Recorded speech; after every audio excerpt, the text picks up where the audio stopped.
We are in Newbury in a beautiful space called 101 Outdoor Arts. We are rehearsing here because we've got this amazing space, but also we have a lot of space outdoors where we can take Z on her exploration. It's been really exciting at 101 because we've had lots of different people in the room. So we've had our musicians joining us, and that collaboration in the room has been super exciting. Z is a 14-year-old girl from Bradford, and she loves nature. The story is about her encountering a city which currently doesn't have these spaces for nature. And so she goes on this walk through the city, and through encountering these moments of the past, of Bradford's history, she finds ways to bring nature back into the city. And she's got these three bees who arrive at the beginning of the show. They get scared away by the noises of the city. So Z's quest is to find a way to bring nature back to the city, to find spaces that the city and nature can coexist. Being from Bradford, the drag race culture, she loves her fast cars, she loves her trainers. She has this real modern, relatable, urban trait about her.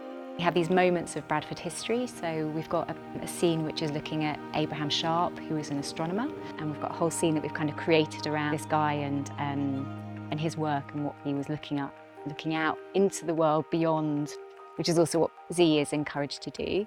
Then we've got another scene which is all about the textile industry, drawing on Bradford's history there. And that's also a scene where we're really celebrating the cultural diversity of Bradford and really encouraging people to kind of come together and celebrate what makes Bradford, Bradford. And then our final scene is looking at sort of protest, and we've taken inspiration from the suffragette movement, and through her looking at the city and looking again at the city and maybe encouraging us to look in a way that we don't normally notice, we look again at things, people will re-experience the city that they live in through the eyes of a 14-year-old 4.5 metre puppet who's looking for nature. This puppet is completely people-powered. So with a puppet of that size, often you'd have kind of mechanisms that can help it move. But what's unique about this show and this particular puppet is it's just human beings. So in my experience of working with puppets, I've never seen anything of this size be just people-powered, but also to be able to do things like leap and jump and have these kind of magical moments. Our director was very big on Banraku puppetry, which is what we have based Z on. And one of the main components of that is breath. On the legs, me and Amber really have to work together to get into a good rhythm, be in sync with one another. And then directly behind us, we've got two people in the heart position. So the four of us together kind of have a group dynamic going on. It's been a really cool process of finding that rhythm and in syncness that we need. Adding breath to the puppet brings her to life. And we have done many exercises where, as an ensemble, 8 of us have worked together on movement, on action and breath. Once we sync that up, life comes into Z.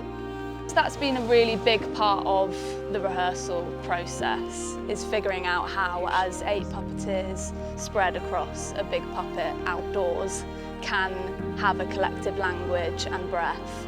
Because the usual things that you would do on a smaller scale puppet, those rules are slightly out the window when you're on this scale. I do feel like it's a sort of new way of doing it that we're creating. It's a really exciting process because you are bringing this thing that is inanimate and you are breathing life into it. And just in those moments, she becomes completely alive and you forget she's being moved by 8 people. It's so special because I think this, being part of City of Culture, has really put Bradford on the map. There's so many beautiful things that have come from this and so many amazing projects. So I'm really proud to be from Bradford and be a part of this as well. It's really exciting. The Z in the City team has been extraordinary. It's been such a great process to bring on board all these different talented people, from 12 puppeteers through to the musicians, the producing team, design team. So yeah, we're really looking forward to getting Z on the streets of Bradford and actually almost like a homecoming. I think people will think the show is slightly bonkers, big, bold and bright. I think it's going to be one of spectacle. I think it's going to be one of celebration and a coming together.